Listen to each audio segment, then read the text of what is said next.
항상 살아갈 때 말씀과 기도가 구원의 생명을 깨닫는 지혜를 허락하여 주시옵소서. 아멘. 내일은 세례식이 준비되어 있습니다. 주님의 은혜에 새롭게 태어나게 하시네 감사드립니다. 아멘. 세례받는 두 분에게 성령의 은혜와 기쁨을 가득 부어주시고 우리가 성령으로 거듭난 주님 안에 새로운 삶을 시작하기를 간절히 원하고 바랍니다. 아멘. 언제나 주님의 인도하심 속에 굳건한 믿음이 세워질 수 있도록 은혜 베풀어 주시고 모든 성도들 사랑과 기도로 함께하여 믿음의 길을 든든히 동행하는 공동체가 되게 하여 주시옵소서. 아멘. 행사를 준비하는 모든 과정과 보이지 않는 곳에서 헌신하며 봉사하는 성도들에도 주님의 은혜와 평강을 더하여 주시기 원하며 이 모든 말씀 예수 그리스도의 이름으로 기도드립니다. 아멘.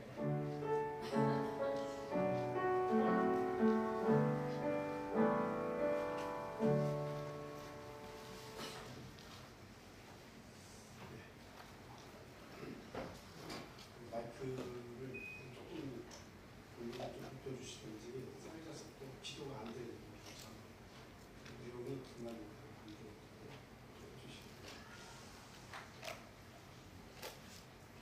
예배 그 전에 15분 전에는 찬송을 그 전에 여기 오셔서 하시는 건 괜찮은데 성가대도 15분 전까지 오셔서 그 15분은 기도하는 시간으로 항상 생각하시고 우리는 인원이 적으니까 그러긴 한데 그래도 그게 습관이 돼야 되니까 15분 전에 자리를 꼭 비워주셔서 여기 있는 찬송 가운데 기도할 수 있도록 그렇게 좀 해주시면 좋겠습니다. 자, 예수 그리스도 이름으로 하나님 말씀을 전하겠습니다. 성가대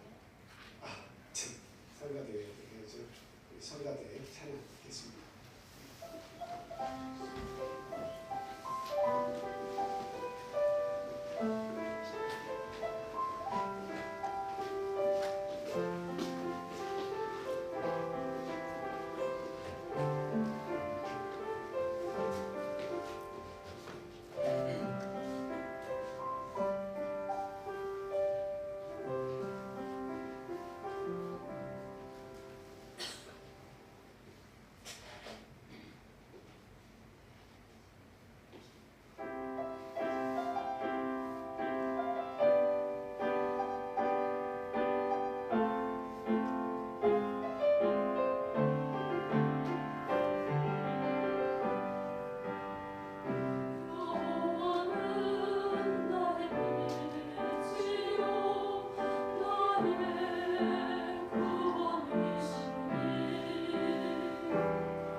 예수 그리스도 이름으로 하나님 말씀 드리겠습니다. 다 같이 시편 127편 1절에서 5절 말씀드리겠습니다. 시편 127편 1절에서 5절. 태평양 시간에서 읽어주시겠습니다. 여호와께서 집을 세우지 아니하시면 세우는 자의 수고가 헛되며 여호와께서 성을 지키지 아니하시면 다수돈에 깨어있으며 헛되도다. 너희가 일찍이 일어나고 늦게 누우며 수고의 떡을 먹음이 헛되도다. 그러므로 여호와께서 그의 사랑하신 자에게는 잠을 주시느니라. 보라, 자식들은 여호와의 기업이요 태의 열매는 그의 상급이로다. 젊은 자의 자식은 장사의 수중의 화살 같으니 이것이 그의 화살통에 가득한 자는 복되도다. 그들이 성문에서 그들의 원수와 담판할 때에 순치를 당하지 아니하리로다. 아멘. 우리가 인생을 살면서 가장 두려워할 것이 무엇일까 한번 생각해 보셨습니까? 돈이 없는 것이냐? 물론 그것도 참 두렵습니다. 지금과 같이 좋은 세상에서 재물이 없다는 것은 상당히 위축되고 살아가는데 난감한 일들이 많이 있습니다. 물론 그 두려움 속에 하나에 속하지만 가장 두려운 것은 아닙니다. 그리고 건강을 이렇게 잃은 부분을 가지고 살아가는 것, 그것도 참 두려운 일이죠. 언제 어떻게 나의 생명이 어떻게 마무리될지 모르는 가운데 우리가 살지만 현실적으로 뭐 암이라든가 어떤 큰 병, 또 큰 병이 아니라도 어떤 병을 가지고 내가 살아간다고 하는 것은 참으로 많은 부담을 우리에게 주는 것도 사실입니다. 그런데 분명히 성경은 이렇게 이야기하고 있어요. 하나님을 떠나서 사는 삶이 가장 두려운 것이라고 이렇게 이야기하고 있습니다. 그리고 가장 어리석은 삶이라고 그렇게 이야기하고 있습니다. 지금 이렇게 낭독해 주셨던 시편 127편은 솔로몬의 시입니다. 솔로몬은 지혜의 왕이라고 불리죠. 안 믿는 사람들도 솔로몬을 다 압니다. 그리고 그가 얼마나 큰 복을 누렸나 하는 것을 우리가 잘 알고 있죠. 어떻게 보면은 그 알렉산더 대왕도 제국을 천하를 다스리면서도 참 짧은 나이에 죽어서 이름을 크게 남기고 그리 갔지만 조그마한 이스라엘 땅에서의 그 왕으로서 그렇게 살았던 솔로몬과 이렇게 비교해 보면 알렉산더는 뭐 많은 사람들이 이름은 알지만 그렇게 뭐라고 할까요? 크게 마음속에 남아있지 않는데 솔로몬 하면 솔로몬은 지혜의 왕이라는 것을 많은 사람들은 다 기억을 하고 있습니다. 어쨌든 작은 나라에서 기억되지 않을 수 있지만 그 작은 나라에 살면서 하나님의 뜻대로 산 이 솔로몬 지혜의 왕이 시편 127편에서 하는 이야기를 들어보면 자신의 인생을 돌아볼 때에 하나님을 가까이 하지 않고 하나님을 내 마음속에 두지 않고 사는 것, 그것이 가장 큰 어리석음이고 그 인생이 헛사로 돌아간다라고 하는 사실을 분명히 이야기하고 있습니다. 과연 오늘 말씀을 통해서 어리석지 않는 삶을 살기 위해 무엇이 필요한지 우리 함께 생각해 보도록 하겠습니다. 첫 번째로는 하나님 없이 세우는 수고는 헛되다 하는 말씀을 하고 있죠. 1절 말씀에 보면, 본문 1절 말씀에 보면 여호와께서 집을 세우지 아니하시면 세우는 자의 수고가 헛되며 이렇게 얘기하고 있죠.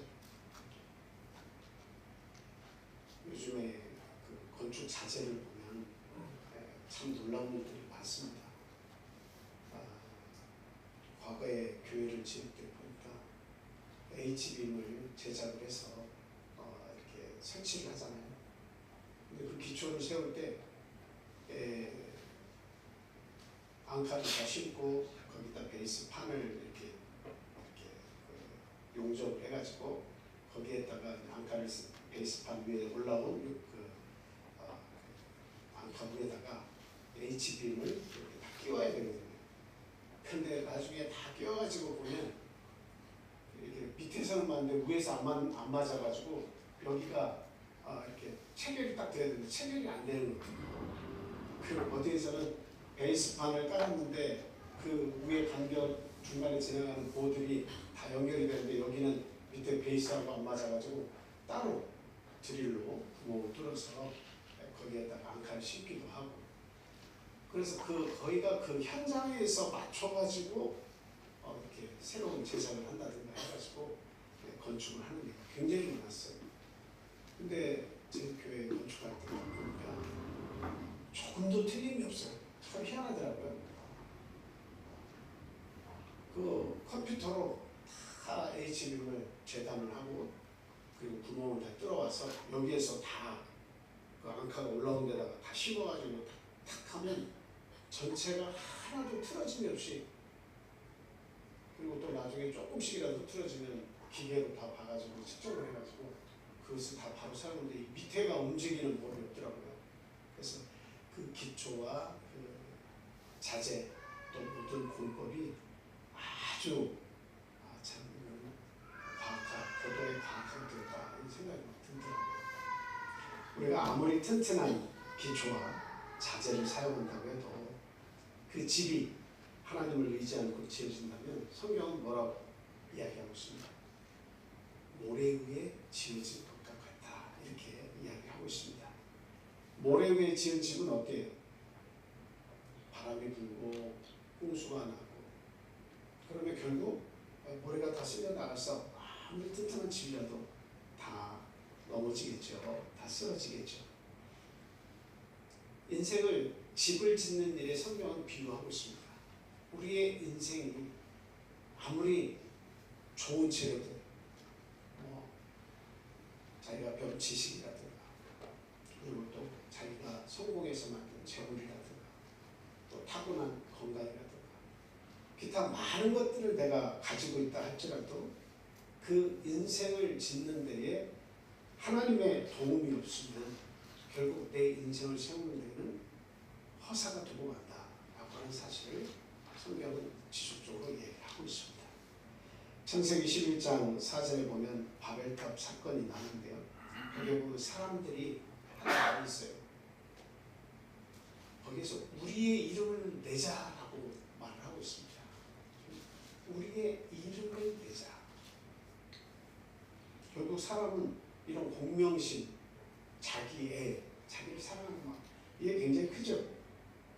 결국은 나를 나타내고 싶어하는 그런 삶을 여기 사람들은 다 살아가고 있습니다. 그런데 하나님이 그들의 언어를 흩으셨죠. 각각의 언어를 주셔서 다 흩어지게 만들었습니다. 사람 중심의 집은 결국 무너지게 돼 있어요. 사람 중심, 나 중심의 그러한 집들을 세우려고 하는 것은 결국에는 다 허사로 돌아가고 만다라고 하는 사실입니다. 한 유명한 부자가 사업으로 큰 성공을 거뒀지만 열심히 뛰고 달리는 가운데 가정은 깨어지고 자녀는 방황을 하게 되었습니다. 그는 말년에 이야기했습니다. 나는 큰 빌딩을 세우고 불을 거머쥐었지만 내 인생의 집은 무너졌다. 이렇게 얘기하고 있습니다. 이게 굉장히 중요한 말이에요. 내가 이 세상에서 많은 사람들의 이름이 오르내리면서 칭찬을 받고 그 영광을 얻는다 할지라도 내 가정이, 내 집이 무너지면, 인생이 무너진다면 무슨 소용이 있겠느냐라고 하는 사실입니다. 그래서 성경 말씀을 우리들이 곰곰이 생각해야 되는 것은 그냥 간과하시면 안 돼요. 반드시 내 인생을 생각할 때는 그 속에 우리 하나님이 그 속에 삶 속에 들어 있어야 된다라고 하는 사실입니다. 우리의 가정을 세우든 사업을 세우든 또 교회를 세우는 일은 더욱더 중요하죠. 하나님이 중심이 되셔야 한다라고 하는 사실입니다. 주님의 말씀 위에 세운 집만이, 여러분의 인생만이 흔들리지 않고 견고할 수 있다고 하는 말씀을 솔로몬은 하고 있습니다. 또 하나님 없는 경비는 허사라고 또 말씀하고 있죠. 자, 1절 후에 보면은 하반절에 보면 여호와께서 성을 지키지 아니하시면 파수꾼의 깨어있음이 허사로다. 파수꾼의 경성하며 허사다. 파수꾼이 아무리 깨어 있어가지고 총칼을 들고 지킨다 할지라도 어때요? 그 성을 그렇게 총칼로 지키는 것이 아니다라고 하나님 말씀하고 있습니다. 지금은 뭐 경비 시스템이 아주 좋아서 일일이 사람들이 다 배치되어가지고 촘촘히 경비를 할 필요가 없습니다만 고대의 성읍들은 성벽을 먼저 높이 쌓아야 되고요, 견고하게 쌓아야 되고요, 또 파수꾼이 필수였습니다. 그런데 이 성읍을 지키는 데 있어서 하나님께서 지켜주시지 않으면 아무리 파수꾼이 껴 있어도 소용이 없다고 이야기하고 있죠. 제가 사무엘상 4장에 있는 내용을 찾아서 보니까 거기는 이스라엘과 블레셋의 전투에 대한 기록이 나와 있습니다. 이스라엘과 블레셋이 간격을 두고 이렇게 진영을 만든 다음에 서로를 바라보고 있잖아요. 그런데 이제 이 엘리 제사장의 아들 홈리와 비나스가 그 제사장이니까 전쟁에 참여로 왔지 않겠습니까? 왔는데 하나님의 그 법궤가 들어와요. 그것을 블레셋 진영에서 그것을 봅니다. 그러니까 하나님 이스라엘 진영에서 어때요? 법궤가 들어오니까 와 하고 소리를 지릅니다. 근데 그 소리가 전달되고 그들도 보겠죠. 그래서 그들이 벌벌벌 떨면서 하는 말이, 야 저기에 그들의 신이 지금 들어오고 있다. 그들이 믿는 신이 들어오고 있다. 근데 그 신은 보통 신이 아니다. 애굽에서 그들을 친 신이고 광야에서 그들을 인도해낸 신이다 하면서 두려워요. 그러면서 그들의 노예가 된 것 같이 하지 말고 장수가 된 것 같이 우리가 힘을 다해서 싸워야 한다라고 하면서 블레셋 진영에게 힘을 북돋우는 하죠. 그리고 나서 전쟁을 합니다. 여기서 뭐 좀 전까지도 막 기세가 등등해가지고 하나님의 신이 우리에 들어왔다 하면서 함성을 지르면서 전쟁이 됐습니다. 한쪽은 막 주눅이 들어가지고 이거 진짜 그들의 신이 우리를 어떻게 할 것이다 라고 생각을 하고 조마조마한 가운데 전쟁을 치렀습니다. 근데 그 사무엘상 4장의 마지막에 보니까 아주 대패해서 몇 명이 죽었다고 되어 있습니까? 본사님 거기에 몇 명? 3만 명이 죽었다고 되어 있어요. 대패해가지고 그냥 200명이 죽은 게 아니에요. 3만 명이 죽었어요. 하나님의 법궤가 있어도 패할 수가 있다는 사실이에요. 하나님의 법궤는 뭘 상징하는 거예요? 하나님이 함께 하시는 것을 상징하는 거예요. 하나님이 함께 하신다고 하는 것은 거기에 승리가 있다는 얘기입니다. 그런데 그 법궤를 가지고 전쟁에 임했지만 그러나 패배해서 그 이스라엘 백성이 3만 명이라고 하는 어마어마한 숫자가 죽임을 당했습니다. 뭐 아무리 좋은 무기 가지고 있고 좋은 말들을 가지고 있고 병거가 많고 군사가 다 예비되었다 할지라도 그곳에 파수꾼의 경성함도 있고 성벽도 있다 할지라도 뭐가 없으면 그 백성들의 마음속에 하나님에 대한 진지한 믿음이 없으면 그거 다 허사라고 이야기하고 아무리 우리가 고급스러운 말 아무리 믿음의 말을 한다 할지라도 그 마음속에 하나님을 섬기는 겸손한 마음이 없으면 결국 다 허사가 되고 만다라고 하는 사실입니다. 9.11 테러 때 그런 큰 빌딩들이고 뭐 저희들도 마찬가지 한번 생각해 보세요. 저희들 보안 시스템이 잘 돼 있잖아요. 처음에는 겹치기로 두 회사에서 보안 시스템을 했는데 자꾸 충돌이 일어나서 지금 하나만 지금 하고 있습니다. 근데 다른 부분에서는 다른 회사과도 같이 병행을 하고 있습니다만 어쨌든 지금 이런 작은 건물을 지어도 어때요? 경비 시스템이 굉장히 좋습니다. 좋은 경비 시스템을 써요. 근데 100층이 넘어가는 그런 큰 건물들, 수십 층짜리 건물들은 경비가 어떻겠습니까? 경비에 어마어마한 돈을 들이고 거기에 어마어마한 인력을 들입니다. 여기서 파수꾼의 경성함이라고 하는 표현을 쓴다는 것은 파수꾼들을 한두 명 쓰는 게 아니에요. 100명도 넘는 그 고급 인력들, 뛰어난 인재들을 컴퓨터를 잘 다루며 그리고 대처를 잘 할 수 있는 민첩한 사람들이며 그런 사람들을 무수히 써요. 사무실 한 층이 다 경비 그 시스템을 운영하는 팀으로 쓸 정도로 아주 대단한 경비를 하고 있어요. 그럼에도 불구하고 그렇게 육중한 건물이 비행기가 들어와서 부딪혀가지고 무너질 줄 누가 알겠습니까? 그렇죠? 지금 성경은 그걸 얘기하고 있는 거예요. 아무리 재물과 시간과 노력을 들여서 성벽을 쌓고 파수꾼이 잠을 안 자고 깨어서 지킨다 한들 하나님께서 그 무엇을 보내서라도 그 성을 무너뜨리고 하시면 그 성은 무너지게 돼 있다라고 하는 사실입니다. 우리 가정을 지키기를 원하신다면, 우리의 건강을 지키기를 원하신다면, 또 우리의 자녀를 지키시기를 원하신다면 어떻게 해야 되겠습니까? 하나님께 맡겨야 됩니다. 잠언 18장 10절에 보니까 여호와의 이름은 견고한 망대라. 의인은 그리로 달려가서 안전함을 얻는다. 이렇게 얘기하고 있습니다. 여호와의 이름은 견고한 망대. 의인들은 다 거기로 달려간다. 거기서 얻는 게 뭐예요? 안전함을 얻는 거예요. 안전함. 우리가 예수 그리스도께로 달려가서 얻는 것은 뭡니까? 그리스도 예수 안에 있는 생명의 성령의 법은 죄와 사망에서 우리를 건져냈잖아요. 우리를 구원하시잖아요. 안전함을 얻는 거예요.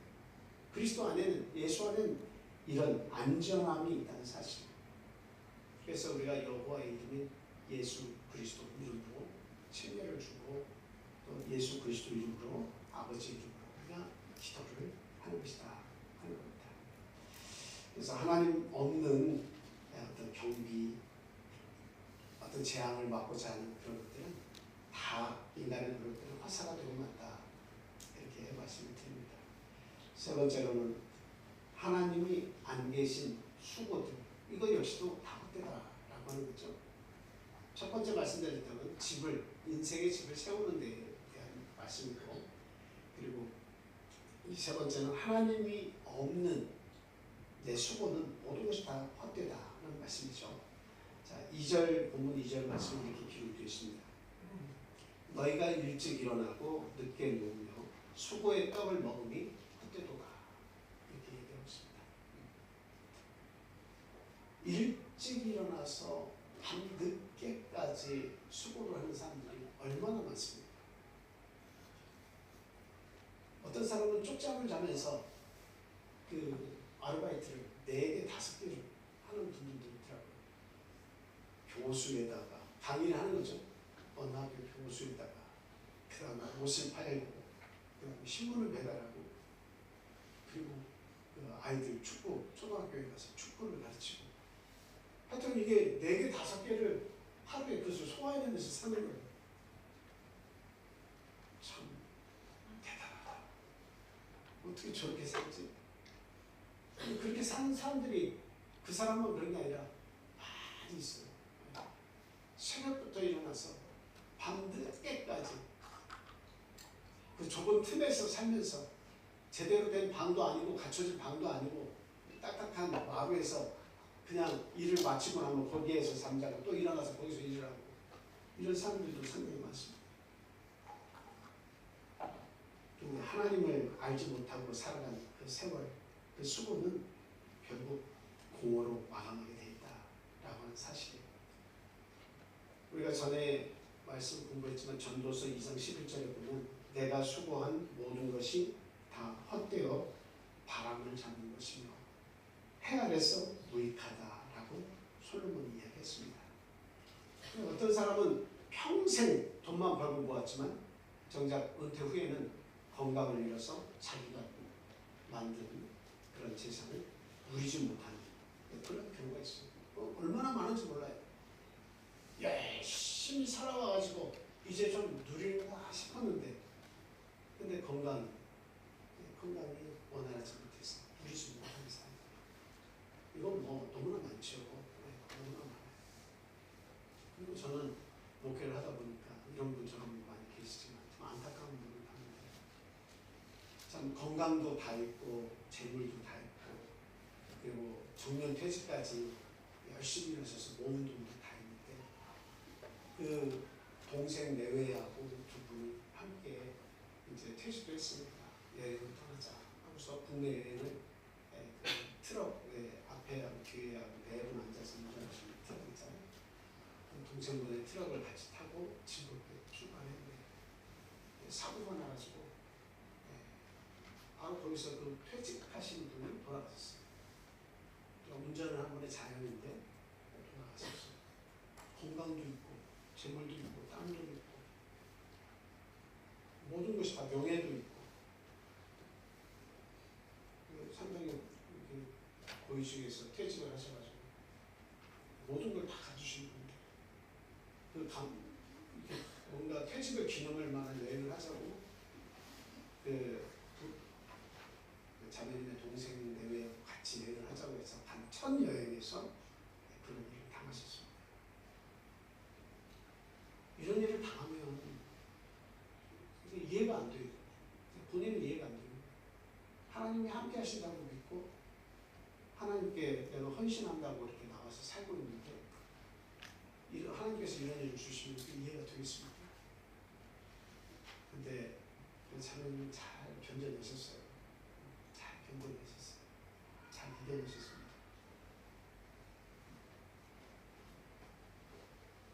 우리가 지키려고 한다고 해서 내 생명이 지켜지고 내 재산을 내가 지키려고 한다고 해서 내 재산이 지켜지는 것은 아닙니다. 중요한 것은 하나님을 알고 사는 게 중요해요. 하나님이 그 인생 속에서 빠진 인생은 그때는 화려한 것 같지만 나중에 시간이 지나고 나면 아무것도 아니에요. 나이가 들기 전에는 그런 생각을 전혀 안 했어요. 근데 나이가 점점 들면서 저도 이제 60이라고 하는 것이 좀 더 코앞에 다가오니까 눈이 번쩍 뜨이는 것 같아요. 인생이라고 하는 것은 별것이 아니다라고 하는 거예요. 우리가 뭔가를 막 이루어서 대단한 뭔가를 쟁취하고 싶지만 그걸 이룬다고 하는 것 자체가 과연 그게 축복일 것이냐 하는 것을 자꾸 생각합니다. 하나님을 알고 산 세월이 참 감사한 세월입니다. 하나님과 동행하면서 내가 우리 자녀들에게 믿음을 심어준 것이 이것이 가장 큰 재산이구나. 그거 외에는 그렇게 막 기억할 만하고 기념할 만한 것이 없어요. 하나님을 알고 산 세월 속에는 거기에는 보화가 있지만 하나님을 알지 못하고 지나간 세월 속에는 후회만 막급이 결국 남는 것이 별로 없어요. 근데 지금도 생각해요. 지금이라도 내가 하나님을 알았다는 사실. 그 사실에 대해서 우리는 진심으로 감사해야 한다라고 하는 사실입니다. 그래서 우리가 해야 할 일은 더 많은 수고를 해야겠다라고 하는 더 많은 돈을 벌어야겠다가 아니라 올바른 방향의 수고를 해야 되겠다. 이것을 우리가 기억을 해야 됩니다. 그가 그의 사랑하는 자에게는 뭐를 주시는보다 잠을 주시는보다 잠을 하나 자더라도 하나님이 주시는 고운한 잠을 자시는 예수님의 이름으로 축복합니다. 하나님이 주시는 잠이 최고의 잠이에요. 내가 막 피곤해가지고 내가 하나님 없이 막 열심히 달려서 피곤해서 자는 그 잠도 꿀잠이겠지만 더 큰 축복의 잠이 있다면 그 잠은 하나님이 주시는 잠이에요. 하나님은 그의 사랑하는 자에게 잠을 주신다고 했어요. 마음에 평안을 주시고 우리의 생각과 우리의 마음을 지키셔서 그 잠에 들 때에 아무런 걱정 없이 마음 편하게 잘 수 있도록 하나님 그렇게 인도하신다는 거죠. 그래서 마태복음 6장 33절에 보면 하나님을 먼저 구하라고 그렇게 이야기하고 있습니다. 그의 나라와 그의 의를 구하라. 그리하면 그 다음 뭐죠? 이 모든 것을 너희에게 더하시리라. 아멘. 하나님은 우리의 필요한 것을 아십니다. 하나님이 공급해 주신 것이 이게 진짜예요. 네. 우리가 그것을 믿고 살아갈 때 은혜가 넘쳐요. 감사가 넘쳐요. 내가 열심히 일했으니 내가 얻은 것이다 라고 하는 것은 결국 다 허사가 돼요. 다 날아갈 수 있어요. 아주 위험합니다. 근데 하나님이 내 삶 속에서 함께 하시는 그런 부분들은 하나님이 다 채워주세요. 그래서 우리는 내 삶 속에서 어떤 수고를 할 때마다 하나님이 함께 하신 수고를 해야 되겠다. 그래서 여러분들이 혹 교회 와서 무릎 꿇고 기도하는 것은 아닐지라도 운전을 할 때가 우리 많잖아요. 시간적으로 운전하는 시간이 많잖아요. 하나님 앞에 기도해야 돼요. 운전하면서 기도해야 돼요. 하나님 오늘을 하나님께 맡깁니다. 하나님 오늘 우리 자녀들을 하나님께 맡깁니다. 하나님 오늘을 하나님께 맡기고 만나는 모든 사람들 하나님께서 축복해 주시고 또 저와 만나는 모든 이들을 통해서 유익을 얻도록 하나님 도와주십시오. 기도해야 합니다. 이렇게 우리의 수고가 헛되지 않도록 해야 한다. 솔로몬은 그렇게 이야기하고 있습니다. 자, 그리고 마지막 네 번째로는 자녀에 대한 이야기를 하고 있습니다. 어리석은 사람이 되지 않으려면, 어리석은 자가 되지 않으려면 그 자녀에 대한 이해가 분명해야 된다라고 하는 거죠. 그래서 3절에서 5절 말씀 다시 한번 보면 본문 3절에서 5절을 보면 한 번만 선생님 입장을 한 번만 더 읽어주세요. 3절에서 5절입니다. 보라, 자식들은 여호와의 기업이요 태의 열매는 그의 상급이로다. 젊은 자의 자식은 장사의 수중의 화살 같으니 이것이 그의 화살통에 가득한 자는 복되도다. 그들이 성문에서 그들의 원수와 담판할 때 수치를 당하지 아니하리로다.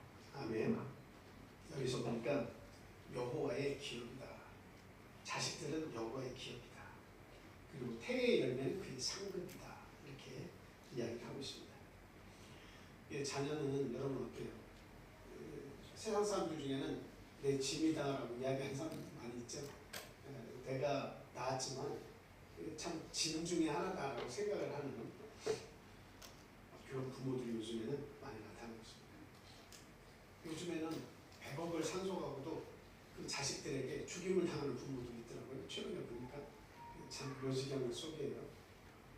각각의 그 큰 돈들을 상속했는데도 그게 부족했는지 그 아버지를 죽여서 참 결국에는 경찰서에 붙잡히는 그런 경우가 있어요. 참 묘지경 속입니다. 근데 여기서 말씀하는 것은 그 자녀들은 하나님께서 주신 선물이라는 거예요. 하나님께서 주신 선물이에요. 그리고 그 자식들은 자신의 상급이라고 그렇게 이야기하고 있습니다. 그 말씀 속에는 뭐가 들어가 있겠습니까? 그 자녀들에 대한 믿음의 교육을 잘 시키면 그 자녀들은 너의 상급이 된다는 그런 말씀입니다. 그냥 세상적으로 다 키워놓으면 어때요? 거기에다 투자하는 모든 것들이 나중에 그가 정말 정직하고 그가 정말 인격적으로 잘 성숙한 그런 인간이 되어서 부모를 잘 봉양을 하고 그러면 좋은데 그렇지 않다는 이야기예요.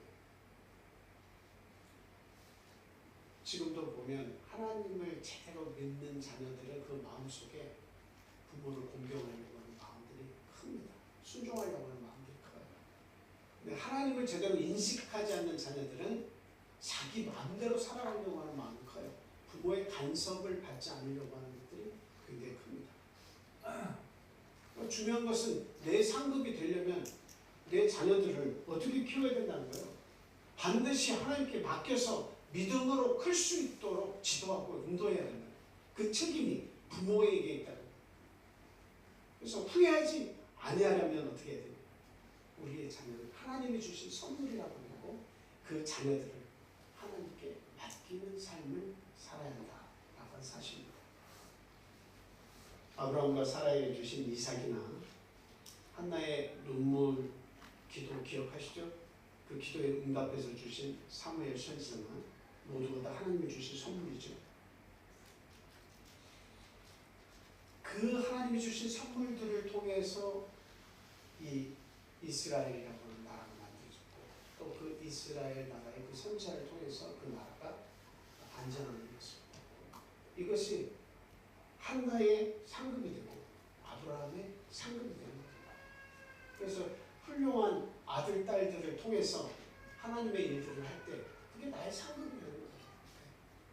내가 한 열심히 하나님께 충성한 것도 상급이지만 내 태의 열매들을 통해서 그들이 열심히 믿음 생활하고 그 후손들을 잘 다스려서 후손이 또 믿음 생활할 때 그 모든 상급이 나의 거예요. 그래서 우리들의 자녀들을 믿음으로 잘 키우면 우리의 면류관이 되고 큰 상급이 된다는 사실 꼭 기억을 해주시기 바랍니다. 그래서 부모의 가장 큰 지혜, 실망하지 않고 후회하지 않는 인생을 사는 길은 우리의 자녀를 하나님께 맡기고 세상의 지식으로 교육시키기보다는 하나님의 말씀 그리고 또 기도로 양육을 시킬 때에 자녀는 세상을 이기는 하나님의 용사가 된다라고 하는 사실을 오늘 가르쳐주고 있습니다. 결론적으로 오늘 여러분에게 말씀드리는 것은 하나님 없이 집을, 내 인생의 집을 세우는 것은 헛되다고, 그리고 하나님 없이 지키려고 하는 그 경비, 그 모든 것이 허사로 돌아간다는 사실, 하나님 없는 수고들도 다 공허함으로 끝난다는 사실 우리가 기억을 해야 되겠습니다. 그러나 하나님을 경외하면 어때요? 우리의 가정도, 우리의 삶도, 우리의 자녀들도 복을 받게 돼 있다라고 하는 사실입니다. 농부들이 씨를 뿌리면서 항상 풍성한 수확을 생각하면서 씨앗을 이렇게 뿌리잖아요. 그런데 하나님을 아는 농부들은 그 씨앗을 뿌리면서 누구에게 맡기겠습니까? 내가 열심히 밭을 갈고 돈을 갈아가지고 여기에다가 비료를 주고 다 했으니까 당연히 여기에서는 풍성한 수확이 내 경험적으로 올라올 거야. 이렇게 하고 씨앗을 뿌리겠습니까? 아니면 하나님 아는 농부는 어떻게 하겠습니까? 하나님, 내가 아무리 많은 수고를 했어도 하나님이 풍성한 수확을 주시지 않으면 나의 노력은 허사가 되고 말합니다. 하나님, 풍성한 수확을 주십시오. 하나님께 아마 그걸 다 맡길 거예요. 믿음이 있는 농부라고요. 그걸 우리가 성경에서 어디서 볼 수가 있어요? 베드로가 그 갈릴리 바다에서는 세상 말로 어부로서는 짱이었습니다. 어디에 물고기가 많이 보이며 어떤 시간대에 그물을 던지면 많은 물고기를 얻을 수 있는지를 너무나 잘 알았어요. 새벽에 나가서 밤이 다 지나가도록 그물을 던졌는데 한 마리도 잡지 못했습니다. 너무나 그 바다를 잘 아는 사람인데도 불구하고 물고기를 잡지 못했어요. 파수꾼의 경성함이 허상한 게 바로 이거예요. 아무리 잘 알고 있고 아무리 자기가 그 바다에 대해서 도가 텄고 모든 지식과 지혜가 있다 할지라도 하나님이 안 주시는 걸 어떻게 해요? 근데 우리 예수 그리스도께서 배를 다시 타시고 저 가운데로 가서 그 물을 던져라 이렇게 하셨죠. 얼마나 답답했겠어요. 자기가 생각할 때는 그 젊은 사람이 어부도 아닌데 와서 뭘 아는 것처럼 가운데 가서 그물을 던져갑니다. 거기를 그물이 던져도 고기를 못 잡았거든요. 근데 던지라고 하니까 말씀에 의지해서 던집니다. 거기에는 뭐가 돼 있어요? 가로치고 당신이 어떤 근엄하게 이야기를 하시니까 내가 가서 그물을 던지긴 하지만 다 헛소리입니다. 내가 다 해봤습니다. 그게 가로치고 그 이야기가 다 들리는 거예요. 근데 그물을 던졌더니 어떻게 됐습니까? 그물이 찢어지도록 물고기가 잡혔습니다. 하나님께서 하시면 되는 것이고 하나님께서 막으시면 어떤 방도로든 어떤 일들이 일어나든 그것을 소유하지 못하게 하나님께서 다 막으십니다.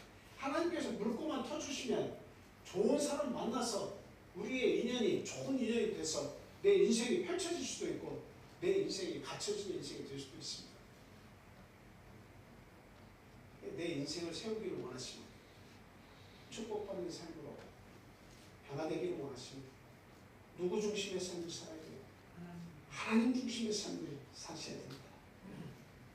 내 삶의 집을 하나님 중심으로 우리가 세우면서 살고있는가 한번 돌아보시기 바랍니다. 내 자녀를 세상의 성공보다도 하나님의 기업으로 알고 바라보고 있는가 그걸 생각해봐야 됩니다.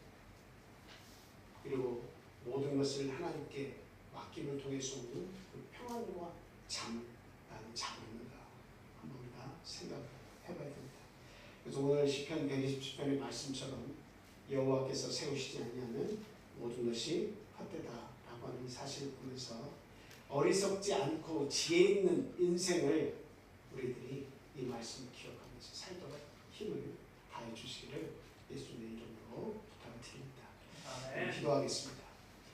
할렐루야. 사랑과 은혜가 충만하신 예수 그리스도 이름으로 기도합니다. 하나님 감사합니다.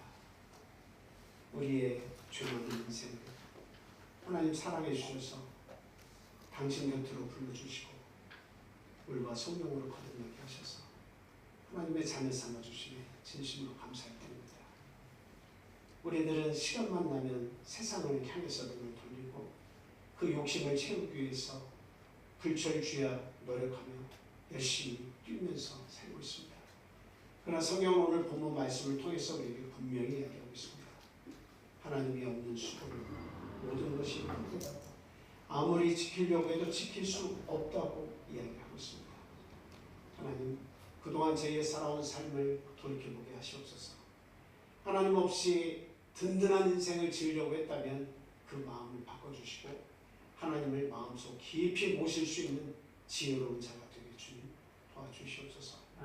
앞으로 어떤 일들을 할 때마다 하나님께 맡기는 지혜를 허락해 주시고 우리의 자녀를 이 세상의 성공자로 키우기보다는 하나님 보시기에 기뻐하는 자로 키울 수 있는 그런 지혜를 저희들에게 허락해 주시옵소서. 우리들은 잠깐이면 이 세상을 등지고 떠나야 되는 사람들입니다. 우리에게 남은 시간도 많은 것 같지만 그러나 한 해 한 해 지나가는 속도를 보면 얼마 남지 않았습니다. 이 짧은 세월을 사는 이 하루살이 인생을 하나님께 맡기며 살아가는 삶이야말로 가장 안전하고 가장 지혜로운 삶임을 오늘 말씀을 통해서 저희들이 배웁니다. 하나님 믿음을 허락해 주시옵소서. 하나님께 모든 것을 맡기고 살아가는 자가 되게 주님 도와주시옵소서. 또한 우리의 가문이 우리의 집이 정말 하나님 중심으로 똘똘 뭉쳐서 믿음의 가문을 만들어갈 수 있도록 주님 도와주시옵소서.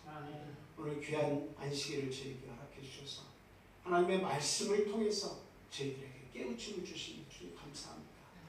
이 안식일을 저희들이 기억하고 거룩히 지키는 자들이 되게 주님 도와주시고 우리의 자자손손이 안식일을 지킴을 통해서 복을 받는 그런 우리 후손들이 다 되도록 주님 도와주시옵소서.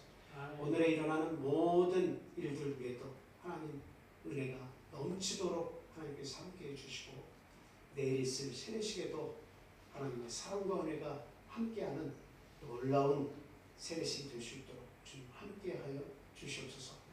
집을 나간 자들은 집을 그리워해서 돌아올 수 있는 믿음을 주님 허락해 주시고 하나님의 도를 구하는 구도자들 그리고 전도 대상자들을 저희에게 주셔서 그들을 위한 기도를 통해 그들의 영혼이 깨우쳐서 주님 앞에 돌아와 함께 기뻐하고 즐거워하는 축제의 장이 되도록 주님 인도하여 주시옵소서. 오늘 일어나는 모든 안식의 일들이 주님께 감사드리며 또 주님을 통해서 복을 얻는 귀한 시간이 되기를 간절히 사모하며 예수 그리스도 이름으로 감사하며 기도합니다. 할렐루야. 아멘. 다 같이 찬송하겠습니다.